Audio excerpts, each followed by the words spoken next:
queridos irmãos da Fraternidade Espírita Missionária da Luz, mais uma vez unidos, pelo laço da internet. Antes de começar a nossa pequena, breve conversa, vamos fazer a prece que tradicionalmente nos acompanha nos trabalhos. Pedir a Jesus, que é o médico das almas, a equipe da Casa do Tamandaré, que faça com que, Senhor, as mensagens celestes cheguem sublimadas, cheguem claras a todos nós, encarnados e desencarnados, que possamos ser sempre, Senhor, através de qualquer meio de comunicação, do diálogo direto ou indireto, sermos fiéis sempre ao Teu Evangelho de luz e de amor. Nos ampare e nos envolve agora e sempre, que assim seja. Pois bem, meus queridos irmãos, então, como nos diz o Evangelho, no capítulo 5, do nosso querido Evangelho segundo o Espiritismo, bem-aventurados os aflitos. O item 1 fala de bem-aventurados aqueles que choram, porque serão consolados. Pois bem, Jesus promete consolação. Essa consolação, com certeza, não acontece todas as vezes na vida material. Essas consolações é uma vida futura, uma vida espiritual, ou um retorno até numa própria vida material, para que possamos, digamos assim, com esse entendimento, sermos mais resignados com as aflições que nos abatem. Todos nós temos nossas aflições. Qual de nós tem? Emmanuel, no livro Ceifa de Luz, ele tem o capítulo 27, e ele é bem assim contundente nesse assunto. Ele nos traz mais esclarecimentos oportunos, sobre essas aflições. Eu vou ler aqui brevemente para vocês o que diz lá o texto. Disse o Senhor: bem-aventurados os que choram. Contudo, é importante lembrar que existe aflição gerando tranquilidade e há muita tranquilidade gerando aflição. Isso é muito forte, Você imagine só aquelas pessoas que não têm nenhuma aflição, que são maravilhosamente tranquilos, que nada os abala, o mar está pegando fogo e ele não se preocupa. Não tem nenhuma perturbação com ele está tranquilamente na sua zona de conforto, não se preocupa nem com os seus, nem com os de fora, Então, é uma tranquilidade, aquela tranquilidade do Mar Morto, que nos diz o Evangelho, onde está tranquilo por cima, mas gerando aflições futuras. Então, esse trecho ele nos remete a reflexões muito fortes. Como assim? As aflições que nos abatem, elas podem ser dessa ou de outra existência. Não são necessariamente, nem tudo é de um passado, nem tudo é de um presente conturbado. São as nossas necessidades. No momento estamos passando por aflições coletivas, que não há também acaso. Há sempre uma necessidade de nós sermos testados, na nossa fé, na nossa segurança que temos perante as leis de Deus. Então, essas aflições que nos fala o Evangelho, elas são bastante pertinentes à nossa necessidade evolutiva. Então, Emmanuel nos diz assim: tenhamos cuidado com aquelas pessoas que não têm aflições, porque talvez eles não tivessem condições de suportar uma adversidade. Quantas pessoas há nas primeiras turbulências desistem da vida? Então, é muito preocupante as situações de pessoas que vivem numa situação de tranquilidade em berço esplêndido, dormindo em berço esplêndido, porque talvez não tivessem capacidade de suportar uma pequena adversidade. Então, pessoas que até é poupada de uma dificuldade, porque seriam pessoas totalmente incautas para administrar uma adversidade. Então, as aflições, meus amigos, meus irmãos, são pertinentes à nossa evolução. Então, não há porquê o desespero com as aflições. Elas vêm, como diz bem Chico, tudo passa, e a palavra que mais está em voga agora no momento é a frase tudo passa, né? Está até nas mídias, né? Então, quando estamos no mundo espiritual, o que é que nos diz Emmanuel? Mais uma vez, vou pedir licença a vocês para olhar aqui para o texto. No limiar do berço, pede a alma a dificuldades e chagas, amargores e cicatrizes. Entretanto, recapitulando de novos as próprias experiências no plano físico, torna a concha obscura do egoísmo e da vaidade, né?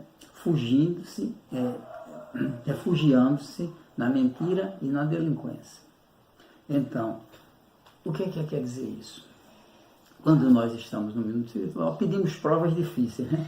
Pedimos dificuldades, mas quando entramos de novamente, né? Nas experiências do plano físico, né? Então a gente torna a concha obscura do egoísmo e da vaidade. O homem velho ressurge, né? O homem velho ressurge com toda a pujança. E aí vem as renúncias, né? Então, aprendiz recusando a lição ou doente abominando o remédio. Em quase todas as circunstâncias, o homem persegue a fuga que lhe adiará indefinidamente as realizações planejadas. Então, ele sempre está fugindo, né? Ele persegue a fuga, né? Ele sempre está fugindo das tribulações para se refugiar em berço esplêndido de tranquilidade, não enfrentando as dificuldades. É aquele relacionamento difícil que ele contrai e renuncia, é o filho difícil que vem e ele abandona, é o filho com uma limitação física, né, que ele também renuncia a ele. Então, é muito comum a gente ver essas renúncias, né? Então, é por essa razão que vemos tantos lares fugindo à bênção do trabalho e do sacrifício, afeição de oásis sedutores, de imaginárias alegrias, para se converterem amanhã em cubículos de desespero e desilusão, aprisionando os descuidados companheiros que os povoam em teias de loucura e desequilíbrio na vida espiritual. Então, as renúncias ocorrem, né, das tarefas que foram agendadas previamente no mundo espiritual, mas se enteiam novamente, né, nas teias, nos cipoais da loucura, né? Então, gerando desequilíbrio na vida futura, na vida espiritual, e, consequentemente, com retornos, né, danosos, né, que hão de vir na vida material, que há de vir, né, com certeza que a reencarnação é uma lei natural. Então, diante desses quadros que nós vemos aflitivos, vamos ter paciência, vamos ter renúncia, vamos fazer as mudanças que o nosso Pai, que o Evangelho, que a bússola que nós temos, né? Mas, dando uma palhinha sempre a André Luiz, por sinal, nós estaremos retornando em breve com os nossos estudos e vamos ter novamente as nossas aulas, que já começou, né, dos estudos da obra de André Luiz. Então, estou aqui com o livro No Mundo Maior, né? No Mundo Maior que nos fala, eu vou ler só para a gente ter uma ideia do que é que diz André Luiz, corroborando com Emmanuel, né? E com o Evangelho. Então, nós temos a Bíblia, a nossa Bíblia Sagrada, que é o Evangelho de Jesus. O Evangelho, segundo o Espiritismo, nos ratificando esses pontos mais aclareados. Nós temos aqui Emmanuel, né, com suas obras complementares, essa coleção Fonte Viva, que é belíssima, né? No caso é Ceifa de Luz, que é uma das obras da coleção Fonte Viva. E temos aqui No Mundo Maior. Eu só vou ler um pouquinho só, vocês vão me dar licença, da introdução. Essa introdução é fantástica. Ele traça um quadro aqui, né, bem interessante. Na jornada evolutiva, observe o que é que diz. Dos 4 cantos da Terra, diariamente partem viajores humanos, aos milhares, demandando o país da morte, ou seja, saindo do corpo físico, né, e indo para o mundo espiritual. Vão-se de ilustres centros da cultura europeia, de tumultuárias cidades americanas, de velhos círculos asiáticos, né, de ásperos climas africanos, procedem das metrópoles, das vilas e dos campos, ou seja, neste momento, né, partem centenas de viajores do tempo, né, das diversas matizes, né, das diversas origens, né, rumo ao mundo espiritual. Você imaginemos só a quantidade de seres que estão partindo neste momento atual. Estamos em 500 mil pessoas que foram, digamos assim, dentro de uma programação, mas demandaram com uma certa precocidade os desígnios de Deus. É quem o diz, né? Quem somos nós para dizer que foi?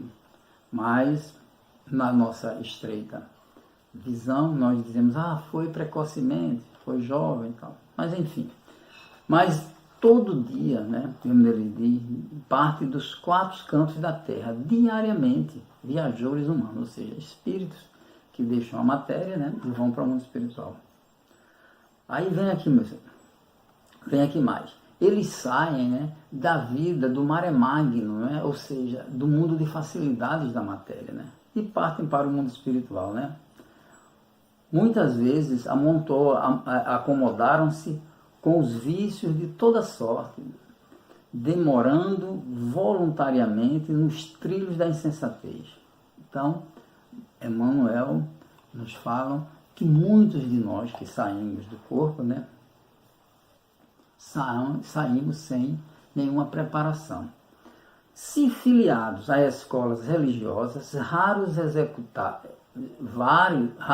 e excetuados contavam levianos e inconsequentes, né, com privilégios que jamais nada fizeram para merecer, ou seja, eles contavam com privilégios, né, inconsequentes, né, que jamais nada fizeram para merecer, mas com certeza a gente sabe disso, nós temos contato com o mundo espiritual constantemente, e eles reclamam que foram mal assessorados, mal recebidos. Então, meus irmãos, esta constante migração de almas para o mundo espiritual, aflitas, né, está ocorrendo e vai ocorrer sempre. Observe. Aí ele diz mais na frente: onde albergar, ou seja, onde abrigar a estranha e infinita caravana. Como vamos acomodar esses irmãos, né? Como designar a mesma estação de destino a viajantes de cultura, posição e bagagem tão distintas, tão diversas, né? Então, aí nós temos, entre as colônias espirituais, né? Cada região com sua colônia, com seus respectivos culturas, né, que hão de receber.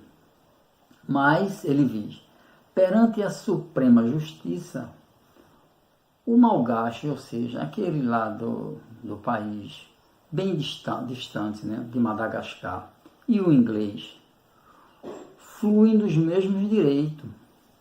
Provavelmente, porém, estarão distanciados entre si pela conduta individual diante da lei divina, que distingue individualmente a virtude e o crime, o trabalho e a ociosidade, a verdade e a simulação, a boa vontade e a indiferença. E mais abaixo do texto, ele diz o seguinte: a morte a ninguém propiciará passaporte gratuito para a aventura celeste. Nunca promoverá compulsoriamente homens a anjos, né? Então, a cada um é dado conforme suas obras. Continuando ainda, ninguém, depois do sepulcro, gozará de um descanso a que não tenha feito jus, porque o reino do Senhor não vem com aparências externas. Então, isso é parte só da introdução do livro No Mundo Maior. Introdução muito pertinente, muito interessante, que diz muito, né, sobre esse momento, desses desencarnes coletivos que está havendo e dessas aflições. Então, essa jornada evolutiva, como diz o texto, nós estamos inseridos nela e vamos realmente passar na prova, com certeza, meus queridos irmãos. Então, assim sendo, vamos agradecer, né, por mais um momento de intercâmbio, de entendimento, né, entre nós. Vamos orar. Oramos, Jesus, a Ti, que é médico das almas, amigo incondicional todas as horas, para que possamos, Jesus, mais uma vez, agradecermos sempre pela oportunidade bendita e pelo momento, Senhor, de reflexão e de aprendizado. Que assim seja.